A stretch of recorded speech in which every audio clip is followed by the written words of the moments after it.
Ponse en marcha o plan sanitario de inverno ante o inicio precoz do andazo da gripe. Os casos aumentan e na última semana rexistráronse 182 ingresos de persoas con esta infección. A vacinación segue sendo fundamental para evitar os contagios. A recomendación básica é o uso da máscara. Logo dámoslles máis detalles.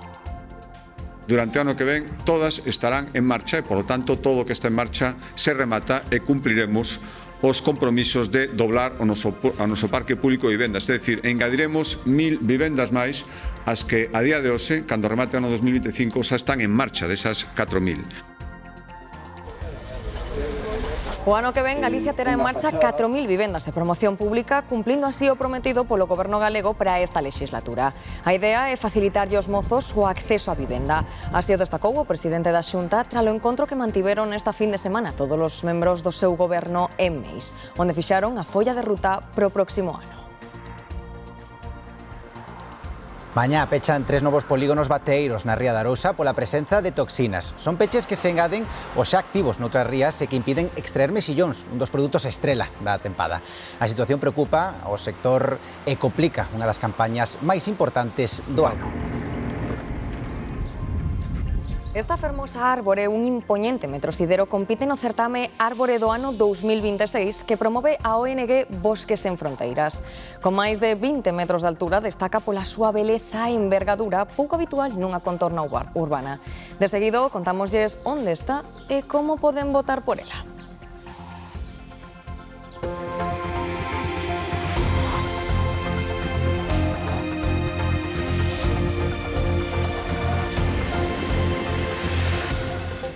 Boas noites. O vindeiro ano estarán en marcha as 4000 vivendas públicas comprometidas pola Xunta. Anunciouno esta mañá o presidente Alfonso Rueda no retiro do seu goberno en Meis.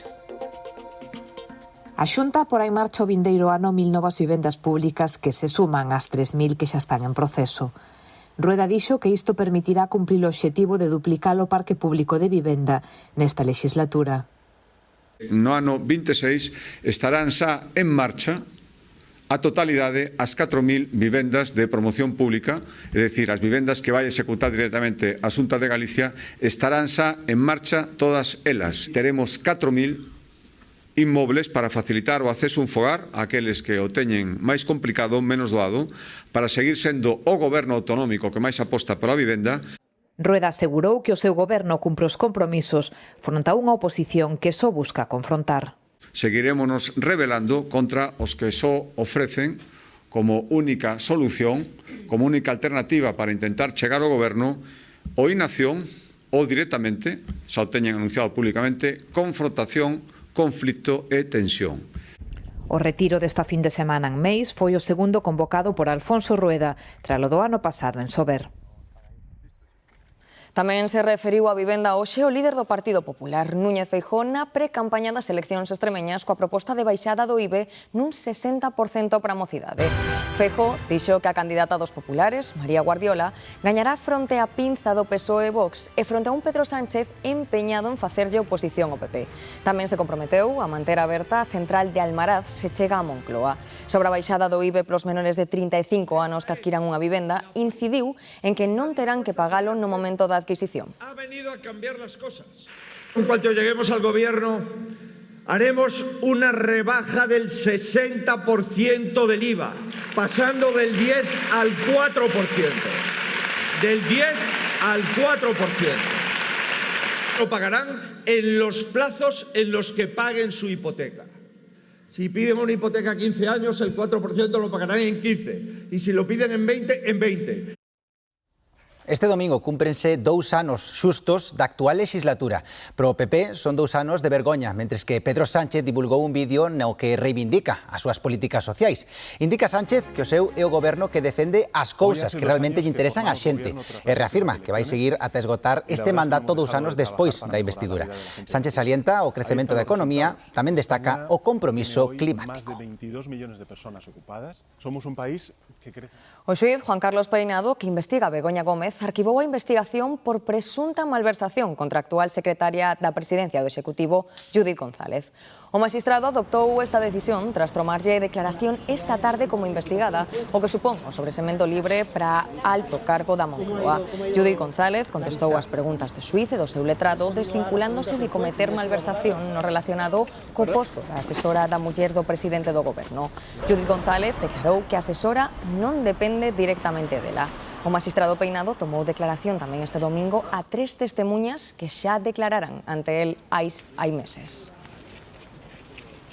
O expresidente da Generalitat de Cataluña, Jordi Pujol, ingresou esta fin de semana nun hospital barcelonés por mor dunha neumonía.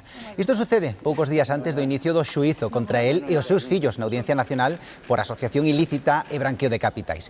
Pujol, de 95 anos, presenta un cadro de infección pulmonar leve. Agora, a Audiencia Nacional debe decidir se o expresidente catalán é apto para declarar e desplazarse ata Madrid. A familia pediu que declare a distancia, xa que presenta indicios da enfermidade de Alzheimer. O Consello de Política Fiscal e Financeira, convocado para este luns, arrincará con polémica pola aprobación da acta da última xuntanza do 26 de febreiro. Os 14 conselleiros autonómicos de Facenda do PP, entre eles o galego Miguel Corgos, sinalan que a ministra María Jesús Montero falseou a votación dese Consello e exixen unha rectificación. Fano mediante unha carta conxunta na que explican que non votaron abstención sobre a quitación da débeda autonómica, como se recolle en acta, senón que optaron por irse da xuntanza sen votar. Maduro incita aos venezolanos a defender cada centímetro das súas rúas ante a escalada da tensión cos Estados Unidos. Trump non desbota ningunha acción contra o país latinoamericano. De feito, puxo en marcha os exércitos militares nas costas de Trinidade e Tobago. O presidente venezolano pediulle ao pobo venezolano que se movilice.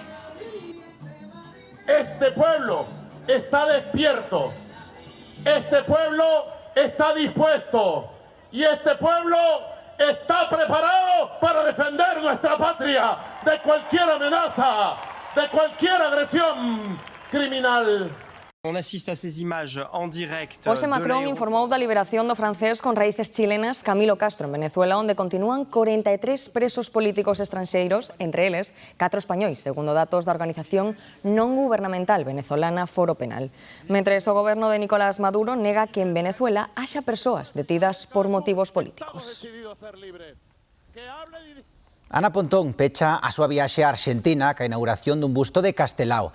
A líder nacionalista aproveitou o acto para facer un recoñecemento a todas as persoas que integran a diáspora, o tempo que lle estendeu a man para ser parte activa da alternativa política que o BNG ten para Galicia. Lealdade, valores, integridade, loitar polos seus ideais e ser capaz de imaginar e construir un mundo moito mellor no que vivir. Alfonso Rueda participou hoxe nun agosto organizado polo Partido Popular de Meaño. O líder dos populares galegos animou o alcalde da vila, Carlos Viéitez, a seguir poñendo os veciños por encima de todo. Rueda comprometeuse a continuar apoiando proxectos que beneficien este concello do Salnés.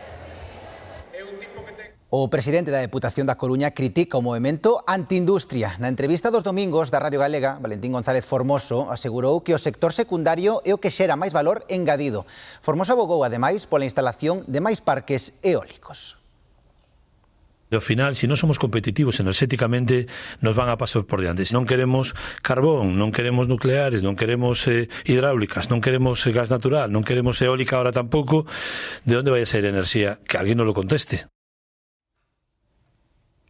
O líder da principal banda criminal de Ecuador foi detido este domingo en Málaga. Trátase de Wilmer Chavarría, alcumado Pipo, que estaba á fronte da banda dos Lobos. O presidente ecuatoriano, David Noboa, indicou esta tarde, despois de votar nun referendo sobre a futura constitución do país, que Pipo foi capturado nunha operación conxunta entre as policías de Ecuador e de España. Era o delincuente máis buscado polo país andino. E hai novidades sobre o caso dos 2 cadáveres atopados o sábado en Alpedrete. A autopsia apunta que a muller foi asasinada na vivenda pola súa parella. Estaríamos ante un crime machista, xa que o home acoitelou 50 veces a muller e logo suicidouse. O suposto autor do acoitelamento consumira antes alcohol e medicamentos e tiña antecedentes por intentos de autolesións e depresión. O fillo da parella foi o que localizou os corpos das vítimas en cuartos diferentes e avisou a emerxencias. Non existían denuncias previas, nin estaban no sistema Bioxen de seguimento integral dos casos de violencia de xénero en España. En Vilagarcía, a policía investiga as circunstancias da ferida por arma branca que sufriu unha moza de 19 anos nun hotel da vila. Foi de madrugada cando a parella da rapaza avisou de que se producira un accidente e que estaba mancada nunha perna que sangraba a fío. A moza foi trasladada ao Hospital do Salnés, onde tiveron que operala por unha coitelada moi grave nunha perna. Axentes da Policía Nacional tratan de esclarecer se a ferida foi a causa dun accidente, tal e como asegura a rapaza, ou por agresión da súa parella ou dun terceiro. Un home de 82 anos quedou ferido grave ao irse da vía co seu coche. O accidente aconteceu contra as 11 da mañá na autovía Ourense-Celanova, á altura da Merca. O persoal do GES Terras de Celanova tivo que liberar o condutor, que quedara atrapado no vehículo e foi trasladado ao hospital nun helicóptero medicalizado. A outra persoa que o acompañaba puido saír polo seu propio pé, pero trasladárona en ambulancia. Pois falando de choques, dous tramos de estradas en Pontevedra son dos que máis accidentes e vítimas rexistraron en España nos últimos anos. Si, xuntos suman máis de 70 sinistros e 140 falecidos. De que puntos estamos a falar, Alejandro Álvarez? Sí, un deles este punto kilométrico 159 da AP9 ao seu paso por Vigo. Aquí, entre os anos 2019 e 2023, rexistráronse ata unha vintena de accidentes. Outro punto, o punto kilométrico número 12 da A55 ao seu paso por Mos. Ali, neste mesmo período de tempo, rexistráronse ata medio centenar de accidentes. Dende a Dirección Xeral de Tráfico indican que estos sinistros, unha boa parte destes sinistros, están provocados por distraccións ou falta de atención ao volante. Accidentes que a DXT quere reducir tamén poñendo en marcha periódicamente campañas especiais de tráfico como as que tiveron lugar nos últimos meses, algunhas delas centradas, por exemplo, nos motoristas. Grazas, Alejandro. É precisamente niso no que a DXT quere poñelo foco. Hoxe, no Día Mundial en recordo das vítimas de accidentes de tráfico, as administracións lembran que os sinistros son un verdadeiro problema de saúde pública. A nosa comunidade non está a cabeza en accidentes mortais nas estradas, pero sí nunha posición media alta que preocupa. En 2023, Galicia rexistrou 88 mortos e, o peor de todo, 1 de cada 3 eran usuarios vulnerables, é dicir, motoristas, ciclistas ou peóns. A cousa non mellora. En 2024, cun falecido máis e case a metade vulnerables. Neste 2025, ata este mes, van case os mesmos falecementos en estradas, 81. E o dato en canto a motoristas foi terrible no verán, con 10 falecementos. Moitas veces nos accidentes, David, ten moito que ver o tempo. Condicións meteorolóxicas, por exemplo, como as que deixa agora mesmo a borrasca Claudia. Tras varios días de chuvias intensas, a borrasca xa perdeu intensidade, é certo. Neste momento xa non hai ningún aviso activo en España. Claudia deixou acumulacións de auga de máis de 200 litros por metro cadrado nalgúnas zonas. Andalucía foi a comunidade máis afectada, con 1.400 incidencias, dende inundacións ata cortes de estradas e de luz. Este luns reactivarase o aviso amarelo por chuvias abundantes no litoral gaditano e no Estreito, pero a noticia meteorolóxica da semana que entra é a chegada dunha masa de aire moi fría que traerá temperaturas por debaixo do que toca para esta época. As chuvias intensas poden estar na orixe do descarrilamento do tren de mercadorías nas neves. Os técnicos de Adif apuntan o desprendemento dun muro e o noiro sobre a vía como causa do sinistro. A consecuencia é que os viaxeiros deben cubrir en autobús o traxecto entre Vigo e Ourense.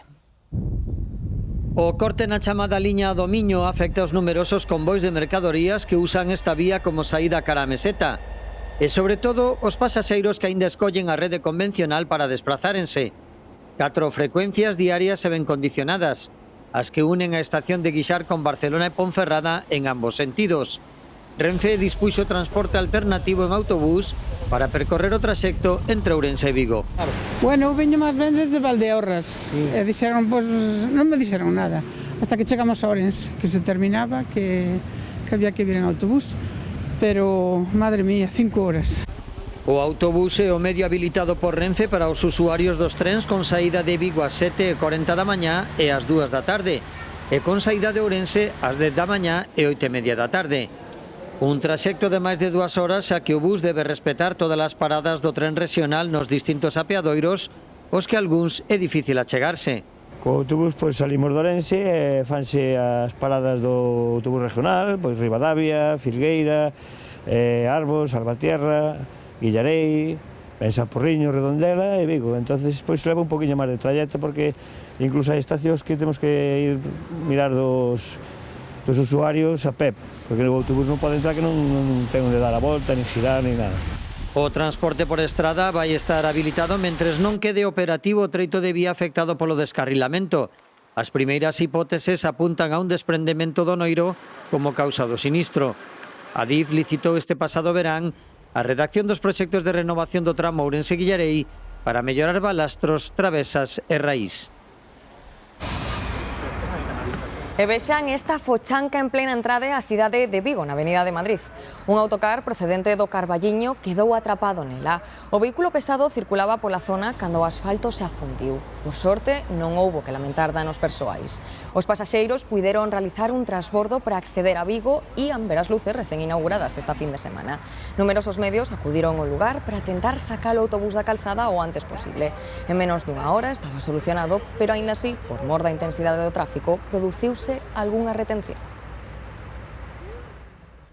Auga, auga e máis auga. Tras case unha semana de choivas incesantes, a borrasca Claudia converteuse no fenómeno que máis precipitacións deixou en Galicia no que vai deste 2025. Nalgúns puntos, a cantidade de auga caída durante estes 6 días foi o dobre do que adoita chover durante todo o mes de novembro. E aínda que para esta semana xa mudou o tempo, que a chegada do frío e da neve, moitos son os que, diante de tanto diluvio, xa só pensan no verán.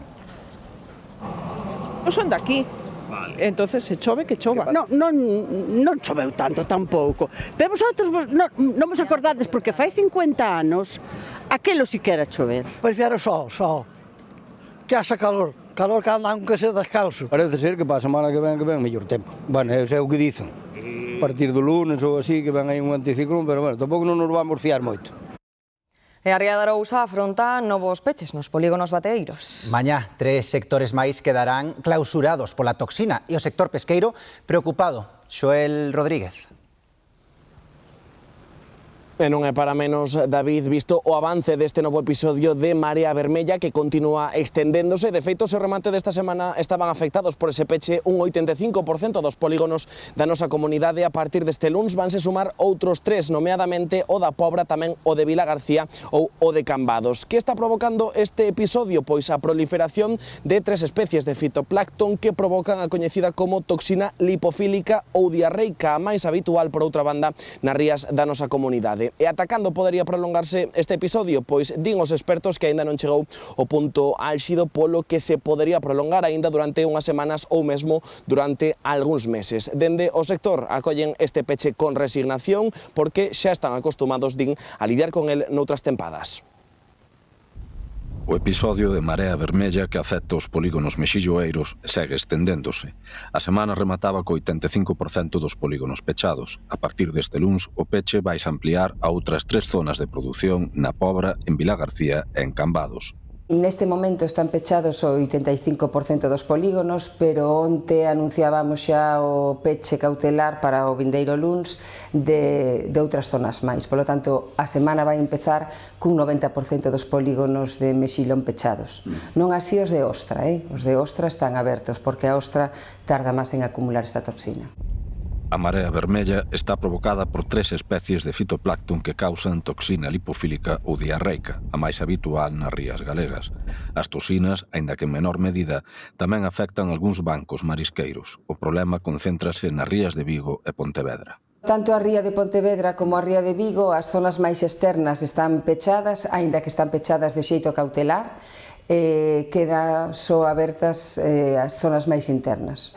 E nos bancos marisqueiros tan só hai afectadas o 20% de zonas, é dicir, que non hai en absoluto desabastecemento dos mercados e que a xente pode consumir este tipo de produtos con total tranquilidade. O último informe epidemiolóxico de moluscos de Galicia, publicado recentemente polo Intecmar, confirmou que a marteilía, o patóxeno que máis afecta o berberecho galego desde o ano 2012, estendeuse aos bancos marisqueiros de Ferrol, Ares, Betanzos, Pontedeume e Miño. Tamén hai preocupación no sector avícola polas consecuencias do estrés que sofren as aves confinadas para evitar a transmisión da gripe aviaria. O comportamento migratorio das especies silvestres fai pensar que o risco de contagio non se alongará demasiado no tempo, especialmente en Galicia, que este ano non está sendo zona de paso para moitas delas. Cando o seu espazo se reduce e masifica, todas as aves sofren estrés, pero acusan o máis as que están afeitas a moverse en liberdade. As galiñas poñedoras poñen menos ou deixan de poñer. Galiñas que xa están máis ao aire libre, como as artesanais, incluso esas de autoconsumo, as galiñas tamén sufren ese estrés e de golpe porrazo as confinamos. E as metemos dentro do galiñeiro. Polo tanto, sí que é conveniente buscarlle un espacio ao redor do galiñeiro o máis amplio posible e protexendo por arriba pois, das posibles entradas desas aleatorias, que é raro que suceda. Un espazo protexido con mallas que mellore o benestar dos animais e ao tempo evite que entren en contacto coas aves silvestres. Hai máis formas de minimizar o seu estrés. Si temos que pechar as galiñas, pois sí que hai que redistribuir un pouco os comedeiros, aumentar o número de comedeiros, porque xa sabes, se están máis masificadas, van a pedir máis, lóxicamente, comida. Pero moitos dos casos é analizar caso por caso, porque claro, as instalacións non son todas as mesmas en todos os sitios. En Galicia aínda non houbo ningún contaxio de gripe aviaria en aves de curral e os veterinarios móstranse optimistas pola evolución da enfermidade e polo comportamento das aves migratorias. Este ano en Galicia está habendo menos paso desas aves migratorias pola costa. Hai menos casos incluso este ano que o ano pasado. Este ano a ruta das aves migratorias vai polo centro de España, pero o avance da enfermidade nos está facendo ser optimistas, cando menos aquí en Galicia. Insisten en que non hai risco de contaxio en humanos e en que a seguridade alimentaria está garantida. A Comunidade de Montes de Baroña vai poñer en marcha un centro colaborativo de transformación agroalimentaria. Calquera gandeiro da comarca da Barbanza ou de outras zonas de Galicia poderá elaborar derivados cárnicos nas súas instalacións. A Comunidade de Montes celebrou unhas xornadas para dar a coñecer todas as súas actividades. A Comunidade de Montes de Baroña destaca polo aproveitamento integral do monte, non só a través da madeira, senón tamén coa produción de resina, cogomelos, mel ou con gandería en extensivo. Agora dá un paso máis. O seu centro de transformación alimentaria vai abrir a pequenos produtores da Barbanza e doutras comarcas. Na Comunidade de Montes de Baroña temos ganadería de cabalos, vacas, ovellas e cabras. Entón, claro, temos un produto, un animal que está no monte en extensivo, sin piensos, sin antibióticos, facendo incluso unhas labores de prevención de incendios, mellora ambiental. É dicir, é indiscutible esa calidad da carne, pero necesitamos a transformación. Por eso puxamos en marcha un centro de transformación para que esa carne se pudera vender no mercado, bueno, pues xa transformada. Ese proxecto que en principio solamente era para produtos para animais da Comunidade de Montes de Baroña, agora cun convenio que temos coa Diputación da Coruña vai se convertir nun centro colaborativo. Por tanto, calquer gandeiro ou calquera persoa que teña animais, incluso en todo Galicia, podería, lóxicamente, despois de vir dun matadero ese animal, coa trazabilidade, transformar neste espacio. E vais elaborar desde carne fresca ou embutidos, hamburguesas e tal, hasta o que sería cuarta ou quinta gama, produto xa listo, guisos, lasañas, etcétera, etcétera, para consumo xa final. A Comunidade de Montes de Baroña é a principal produtora de resina de Galicia. Din que este ano a produción foi moi boa, tanto en cantidade como en calidade. A través destas xornadas organizadas polo Laboratorio Ecosocial da Barbanza, outras comunidades de montes poden coñecer de primeira man o modelo de aproveitamento do monte da Comunidade de Baroña. E moito ollo, porque estánse a incrementar os casos de gripe. De feito, a Xunta activou a alerta polo comezo da vaga epidémica. Ten máis datos, Iria Soengas.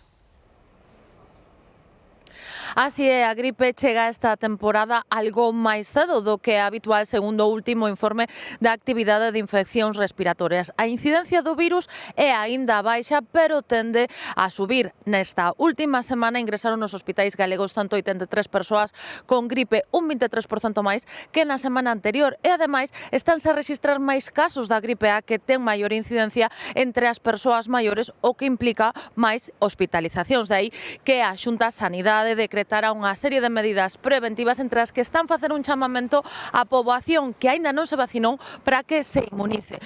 Todavía están a chamar os grupos, a citar os grupos vulnerables, pero a partir do 1 de decembro xa se abre a vacinación á poboación en xeral. Grazas, Siria. Co inicio deste plan de inverno na vacinación da gripe, hai unhas recomendacións sinxelas que compre seguir e moi básicas. O máis importante, o uso da máscara. Clave, tanto para pacientes, traballadores e tamén pros acompañantes en centros de saúde, puntos de atención continuada e tamén nas urxencias. Refórzase a atención e, independentemente da existencia de infección, a recomendación da máscara tamén é para as persoas ingresadas cando estean fora do cuarto. Ademais, tamén están operativas as 70 farmacias Sentinela, que axudan na venda de test e medicamentos antigripais. Que importante sempre é, Antía, o traballo dos nosos profesionais. E tanto, David. De feito, un equipo de enfermaría do Hospital de Ourense recibiu un prestixioso recoñecemento por reducir a ansiedade dos pacientes que se van someter a unha operación cirúrxica. Quedaron finalistas nos coñecidos como os Premios Goya da enfermaría. Un quirófano é territorio hostil para un paciente. Eu son algo das enfermeras que voy a estar con ustedes, ¿vale? Para combater a ansiedade que xera someterse a unha operación, o equipo de enfermaría da área cirúrxica de Ourense propón unha sesión educativa co paciente uns días antes da operación. O que máis se inquieta, sobre todo, é o momento de espera da súa familia. As súas familias están vivindo momentos de incertidumbre, a veces hai un diagnóstico oncolóxico detrás da operación, entonces esos momentos de que me vai ocorrer en torno ao proceso quirúrxico, que lle van a contar a miña familia, voume a sentir acompañados. Puxeron a idea en práctica, un ensaio clínico con 184 pacientes, uns asesorados e outros non, e concluíron que ese acompañamento previo reduce a ansiedade, baixa a tensión arterial e mellora a percepción do estrés ambiental dos pacientes. Valorámoslo mediante unha escala de ansiedade, pasamos unha escala prequirúrgica e outra posoperatoria e vimos que os niveles de ansiedade descendían. A investigación quedou finalista nos premios Enfermería en Desarrollo que se entregaron no Teatro Real de Madrid. Ao final o traballo é para o paciente, entonces nós o que pretendemos é eso, humanizar o proceso quirúrxico. A súa categoría presentáronse preto de 300 traballos. Gañou un proxecto madrileño sobre a planificación das decisións sanitarias. Primeiro día cas luces de Nadal en Vigo, primeira toma de contacto co espectáculo da iluminación e a afluencia non é aínda masiva. Sí, en parte debido ás inclemencias meteorolóxicas. Joan Pereira. Ben pola chuvia e o mal tempo, ben porque aínda é cedo para que asente o espírito navideño ou ben por calquera outra circunstancia, o certo é que o primeiro día despois da inauguración da iluminación máis mediática do planeta non se traduce nunha grande afluencia de público nas rúas de Vigo, e iso que cadra en domingo. Compre dicir tamén que aínda non se puxo en marcha a Nora, que atrae moito visitante. A partir das 6 da tarde prenden os 12 millóns de lámpadas LED distribuídas por 460 rúas de toda a cidade. Permanecen acendidas ata as 4 da mañá de xoves a sábado e ata 1 de domingo a mércores. Os días festivos do Nadal hai luz ata o amencer. Queda xa que logo moito tempo ata o 11 de xaneiro para disfrutar deste espectáculo lumínico que abralla, por unhas razóns ou por outras, a propios e extraños. Son preciosas, además que es una pasada verlas siempre y cada año sorprenden más. Cántame as luces. Vigo me encanta moito. Quedé a vivir aquí porque me gustaba. O primeiro día vimos dar unha volta, está moi bonito e a seguir disfrutando. Co tempo que fai que non para de chover, ainda estamos aí para evitar o chaparrón, xa baixamos con paraguas e todo. Entón, nada, hai que aproveitar que ainda non hai moita xente en Vigo, entón pódese camiñar tranquilamente. Xa comezou a temporada do Nadal deste ano e son moitas as cidades do mundo que encadean para recibir turistas e visitantes. Unha delas é Londres, que xa está engalonada con luces de Nadal espectaculares. María Sabarís. Londres está vestida xa de Nadal co alumeado de prácticamente todas as luces da cidade. Comeza así un dos períodos máis agardados polos británicos e polos turistas, que nestas datas chegan por millóns para ver as espectaculares decoracións de rúas como Oxford Street ou esta de Regent Street, pasear pola multitude de mercados de Nadal ou incluso visitar tendas temáticas. Un dos grandes atractivos destas festas é o Winter Wonderland, un parque de atraccións do Nadal que se instala en Hyde Park e que o ano pasado recibiu máis de 2,5 millóns de visitantes. A campaña de Nadal supón tamén un forte impulso económico para comerciantes e hostaleiros que viven estas semanas un dos períodos de máis actividade do ano. Grazas, María. A algúns estudos atribúenlle unha procedencia neozelandesa vencellada a antigas rutas marítimas. Pero non se sabe con certeza como nin cando botou raíces no patio da actual comisaría da Policía Local da Coruña. O metrosidero máis impoñente da cidade compite no certame Árbore do ano 2026 que promove a ONG Bosques en Fronteiras. Con máis de 20 metros de altura destaca pola súa beleza e envergadura pouco habitual nunha contorna urbana. A partir de mañá poden votar pola candidatura do metrosidero coruñés a través da páxina web do concurso. Xa saben, a información continúa en G24 e G24play.gal. Aí sempre actualizada ao minuto.